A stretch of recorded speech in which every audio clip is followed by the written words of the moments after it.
Subscribe now for more amazing content, and don't forget to hit the bell icon. They found something that shouldn't exist, buried since 1880.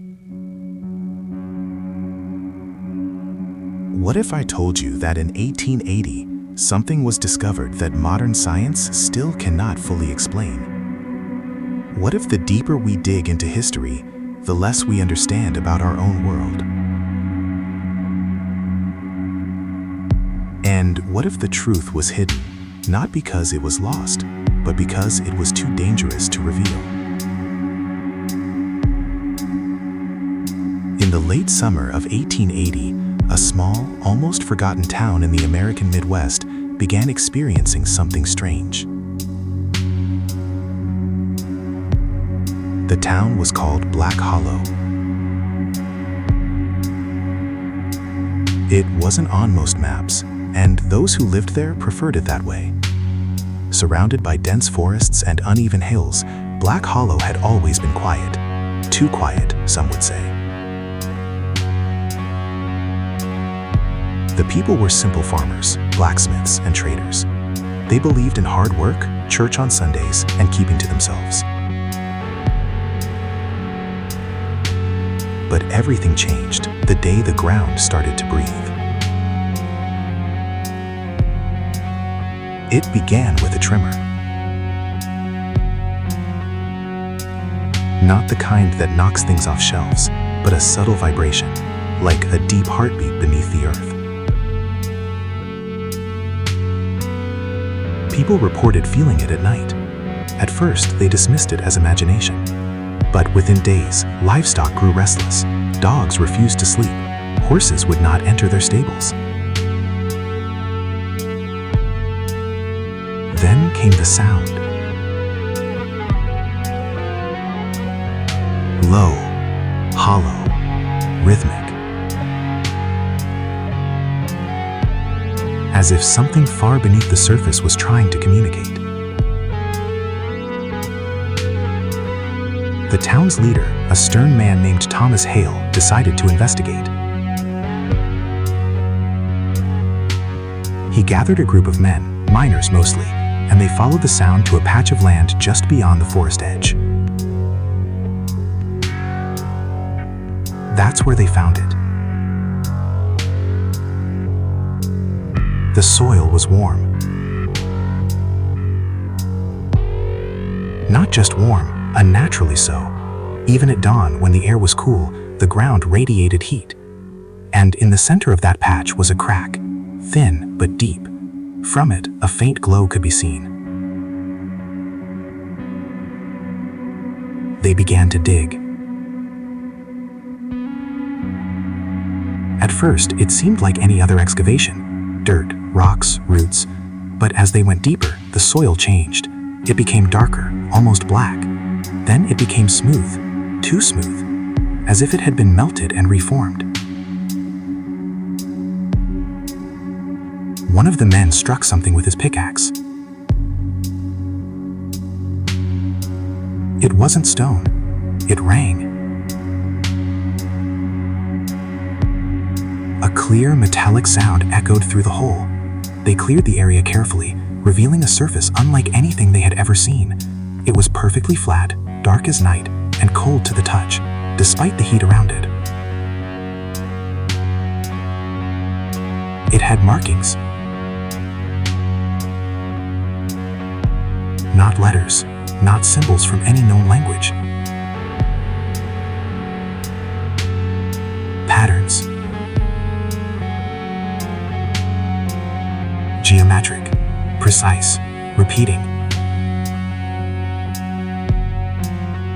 And they moved. At first, the men thought it was their eyes playing tricks on them, but the patterns weren't static. They shifted, slowly, like a puzzle rearranging itself.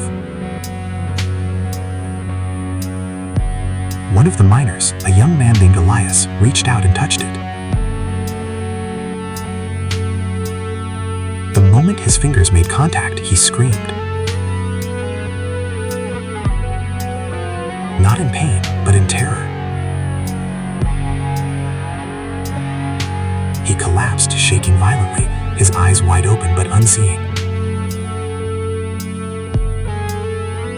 When he finally spoke, hours later, he said only one thing. It knows we're here. Word spread quickly. Within days, people from neighboring towns began arriving. Then came scholars, then government officials. The site was cordoned off, guarded day and night. Among those who arrived was a scientist named Thomas Hale. He had studied geology, physics, and emerging theories about electricity, but nothing in his experience prepared him for what he saw. He examined the object closely. It wasn't natural, that much was certain. But it also wasn't like any machine known at the time. There were no gears, no seams, no visible structure. It was as if it had grown, not been built. Carter became obsessed. He spent days and nights at the site, sketching the patterns, taking notes, attempting to understand its purpose. He noticed something peculiar. The patterns reacted to presence. When people stood close, they shifted more rapidly. When no one was nearby, they slowed. It was responding. Learning. Watching. One evening, Carter decided to conduct an experiment. He placed a lantern near the surface and stepped back. The patterns began to move, faster than ever before. Then suddenly, the lantern flickered and went out. Complete darkness. Moments later, the lantern reignited. But Carter hadn't touched it. None of them had. That's when he realized the object wasn't just reacting. It was interacting. The next phase of the investigation turned darker. People began experiencing dreams. Not ordinary dreams, but vivid, shared visions.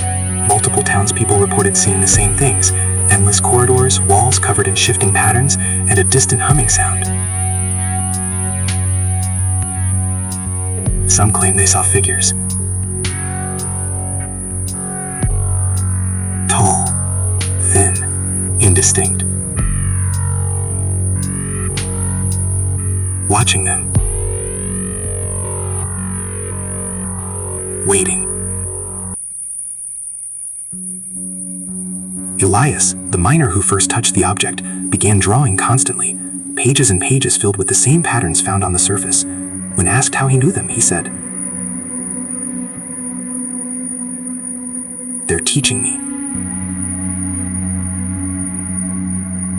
Carter grew increasingly concerned. He started to believe the object wasn't just a structure, but a form of intelligence, ancient, patient, and now awake. He sent a report to the federal authorities, urging caution. He warned that whatever lay beneath Black Hollow was not meant to be uncovered. But his warning came too late. The government ordered a deeper excavation. They brought in heavier equipment, more workers, and began removing the surrounding earth at a rapid pace. What they uncovered changed everything. The flat surface was just the top. Beneath it was a massive structure, extending far deeper than they could measure. Its shape was impossible to define, as if it existed beyond normal geometry. Angles that shouldn't exist, surfaces that appeared and disappeared depending on how you looked at them. And at its center, A chamber. Sealed. The patterns on the surface on the chamber began to move violently as they approached it. The ground tremored again, stronger this time. Carter begged them to stop. But they didn't. They opened the chamber. What happened next was never officially recorded. But fragments of accounts survived. A blinding light. A sound that no human could describe. And then, The journal did not end there. What the public saw was only the final entry. But the pages that followed, hidden and nearly destroyed by time, revealed something far more disturbing. Carter had not simply been observing the object, he had been communicating with it. The recovered pages were fragmented, stained, and in places barely readable, but what remained told a chilling story. At first, Carter describes subtle interactions, patterns that seemed to respond to specific movements, changes in light, even the presence of certain individuals. But as the days passed, his notes became more intense, more personal. He began referring to the object not as it, but as they.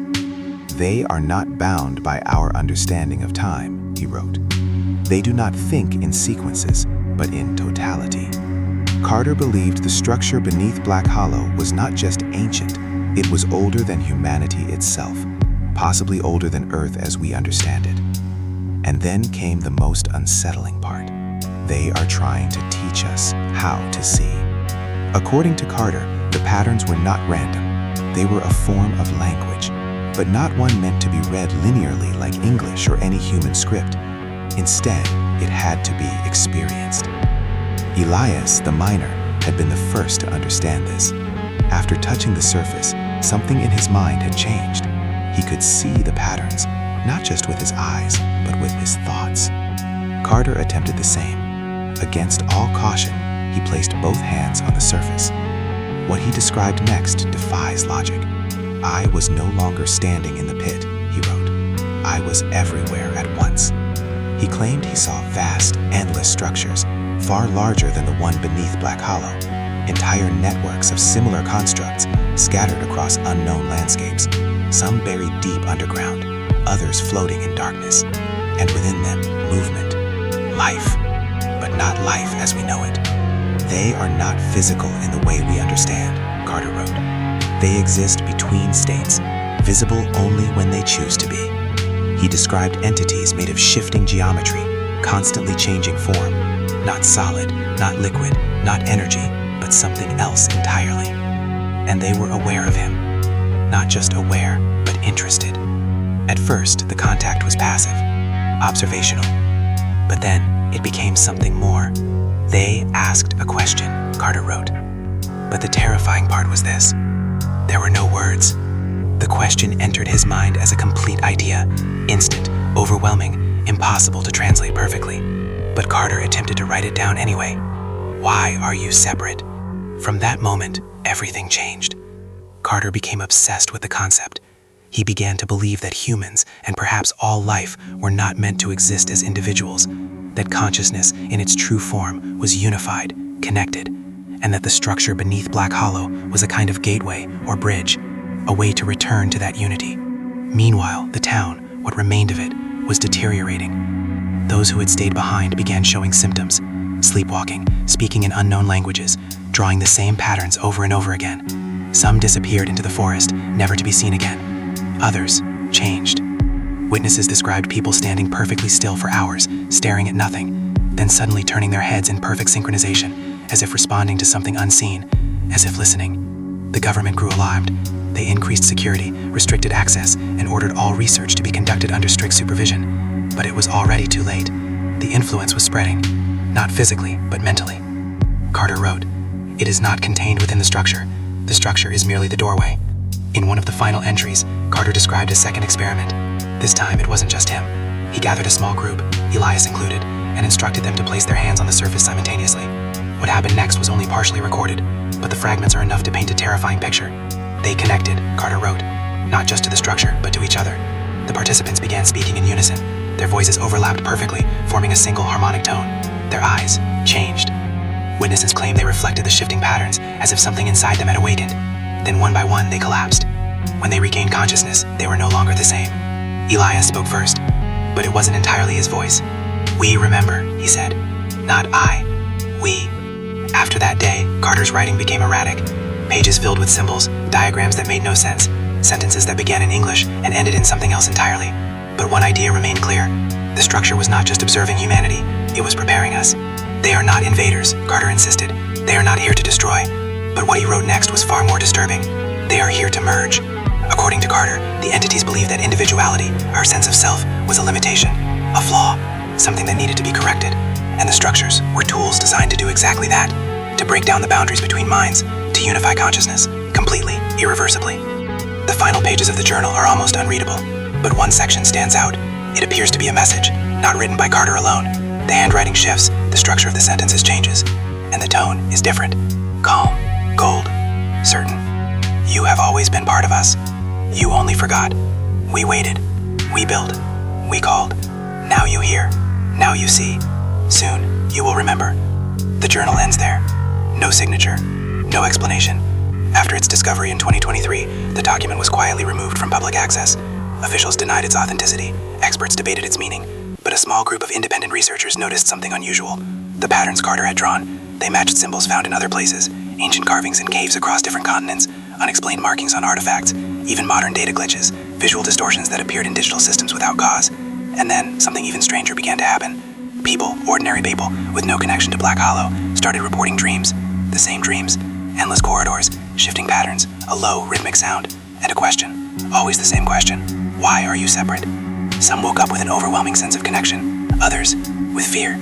A few began drawing the patterns, without knowing why, without ever having seen them before. No official statement has been made, no confirmation, no denial. But deep beneath the surface of forgotten places, something ancient may still be waiting. Not sleeping, not inactive, but patient. The reports didn't stop. If anything, they became harder to ignore. By early 2024, what had once been dismissed as coincidence began forming patterns, real, traceable patterns. Researchers who had quietly followed Carter's journal started connecting cases from different parts of the United States. People who had never met, describing the same experience. Not similar, identical. A woman in Oregon claimed she woke up standing in her kitchen at 3:17 a.m., her hands covered in ink. On the walls around her were the same geometric symbols Carter had drawn over a century ago. A college student in Texas reported losing several hours of time, only to find his laptop filled with hundreds of files he didn't remember creating. Each one contained complex diagrams, layered patterns that seemed to shift when viewed too long. And in New York, a subway operator swore that for a brief moment, the tunnel ahead of him folded, as if space itself had bent, revealing something far deeper behind it. He never returned to work. At first, these were isolated incidents, but then someone noticed something chilling: the timing. Every single report occurred at exactly 3:17 a.m., no matter the location, no matter the person. That number began appearing everywhere. Clocks freezing at 3:17, security footage glitching at 3:17, even digital systems, servers, phones, networks, recording unexplained interruptions at that exact time. It wasn't random. It was synchronized.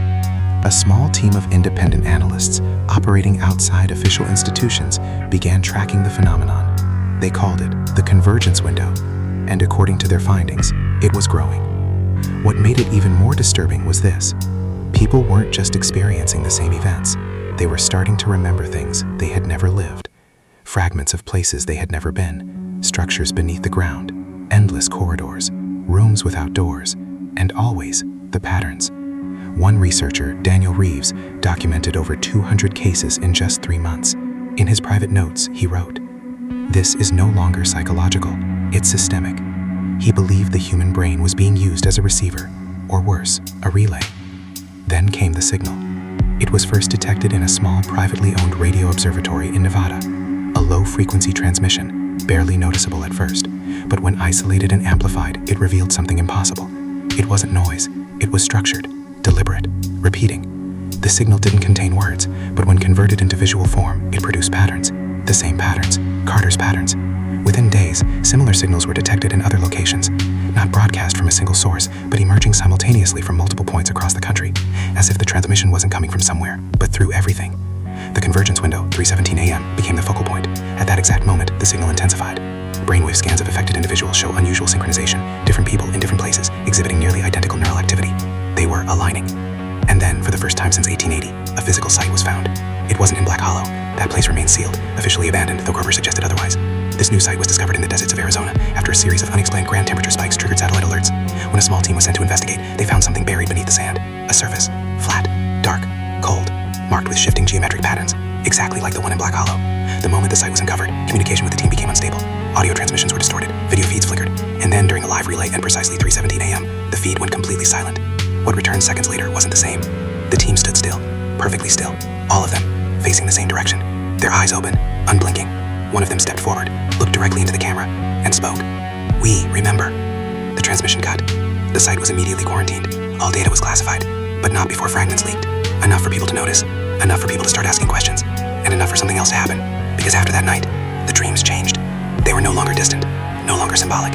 People began describing something new. A presence, closer, clearer, watching not from afar, but from within. The question returned, but this time it wasn't gentle. It wasn't curious. It was insistent. Why do you resist? Reports of individuals disconnecting began to surface.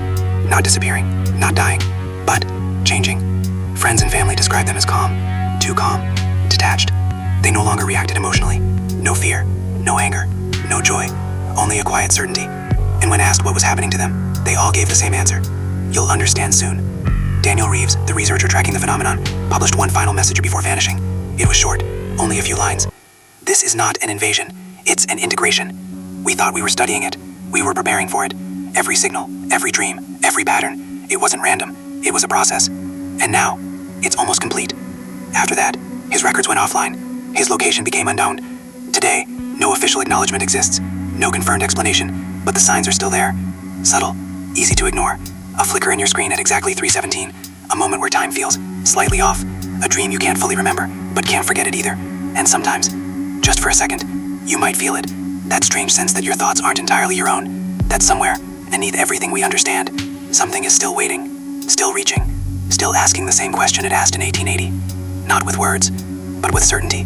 Why are you separate? And perhaps the most unsettling thought of all,